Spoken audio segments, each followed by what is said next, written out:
And I'm going to do a demo here on the side grafting so I can get some close-up shots and talk about the cambium layer and a little bit about knives and how to make this thing work. So, here we go. I'm going to show you two knives here. It's called a side knife, and that's for making that slide on the side of the limb. This is called a sign knife, and wouldn't you know it, that's for cutting signs. And this is a sign. That's about a 6-inch length of wood with 3 buds exposed after the graft is made, and the cut that we'll make on is about 2 inches long. On the bottom end there, sign, S-C-I-O-N, sign. Okay, a couple of these out here. So this knife, this big one here, is about $100 Hinkles when it starts out, and Hinkles is the best German steel that I've been able to buy ever, and it's hard enough to hold an edge all day with a little tune-up now and then, and yet soft enough that you can sharpen it and it won't be brittle. And I chop the end of them off and snap that off, and then put this thing on a belt sander and grind it down until it's got the correct thickness and the correct bevels. And this is also a Hinkles boning knife, and I use this to cut my signs with. So then these go through a series after on the belt sander, you go through a series of stones until we get them worked down, and then finally they wind up on this razor hone. And this is what the barbers use to sharpen their razors with. And sometimes they use a razor strop and to align those edges. So these knives are very, very sharp, and that's what you need if you want to be a successful grafter. Okay, I'm going to try and set this camera up over here and show you a little bit about this. I was trying to show how to cut these signs and how to and point out where the cambium is. If I can get this camera just right, well, maybe that'll work right there. It looks pretty good.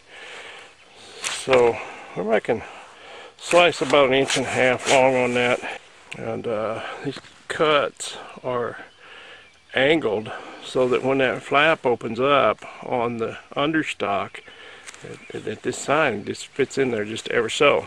Now I'm going to try and point out the cambium on this. And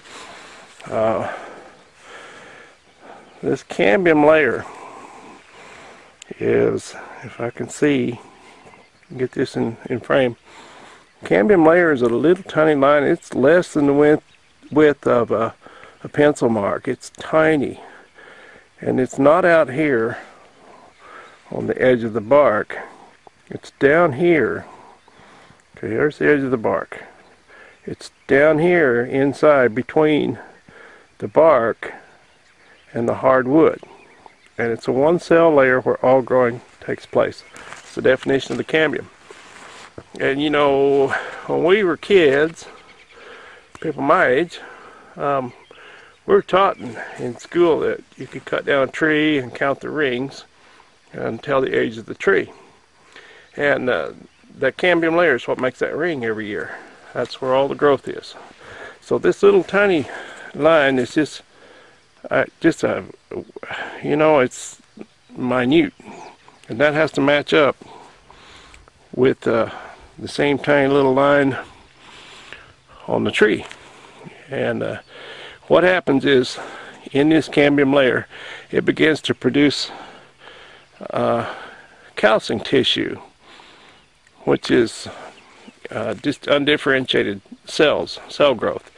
And if you ever see a tree that's been bumped and knocked a little place, or the bark's knocked off a little bit, or pruning cut, you'll see a ring around that cut and right in that cambium layer, and it builds up a ring of that calcium tissue, and that's healing tissue.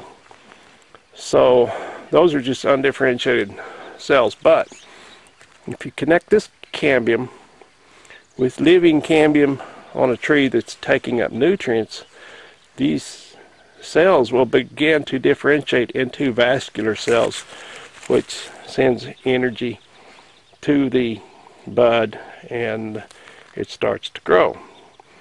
Now the tree sending up nutrients causes the cambium to be active on the tree and to begin to produce these calcing cells, or calcing tissue, and the stored carbohydrates in this sign wood also causes this end to begin to produce cells, and when those cells merge, that's where you get the vascular system that allows it to take up nutrients from the understock up into this piece of wood and force this bud to grow.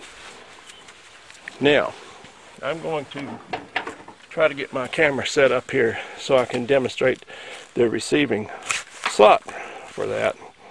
But I want to point out just how straight these cuts are. If you can see, that cut is just as flat as the blade of that knife. Just as straight. That's what you need, is a nice straight cut, so you don't have any air pockets in there. And what happens if you, most people starting out tend to make the mistake of holding the knife like this, and what happens is you scoop that cut, it'll scoop out like that. And I'll cut one wrong just to show you that, because if it scoops out, what you'll have when you insert this sign is an air pocket. You can see through there, and if that pocket happens to be where you're trying to touch this cambium on this with the cambium on the tree, you're done. It won't grow.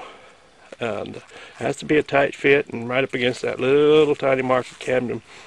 So these cuts have to be straight, and in order to do that, you don't want to lay that knife down or stand it up so it scoops. I tell my guys, it's not an axe, so don't chop. It's a knife, and you want to slice. So you lay it down and make that slice. And you have to hold your arm and wrist. Your wrist can't move. That has to be rigid.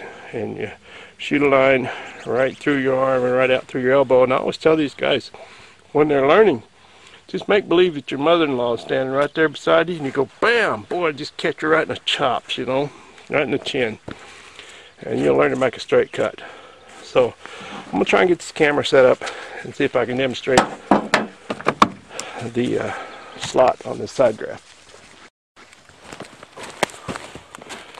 Okay, I think that's going to work. I put this guide on this knife, and that just helps give me a place to guide that knife so it goes straight.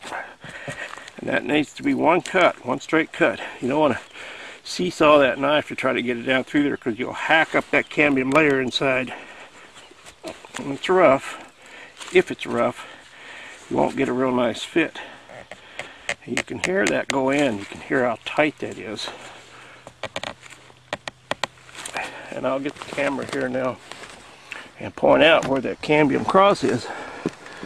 If you look down in there, you see that I have the tip out a little bit on that sign, and then I've rocked it back so that you can see some hardwood, and you can see that cambium line, and you know somewhere between here and out here, somewhere in between here and here, somewhere you cross that cambium, and that's what it takes to make it grow.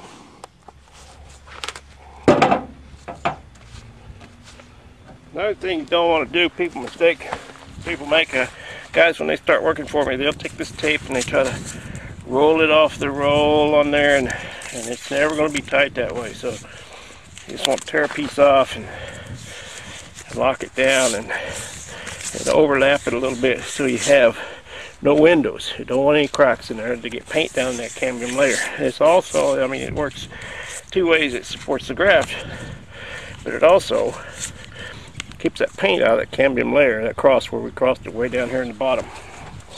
So there's a little demonstration of the side grafting. Of course, this will all be painted up, and you always got to paint the tips, or the sign will dry out and the buds won't grow.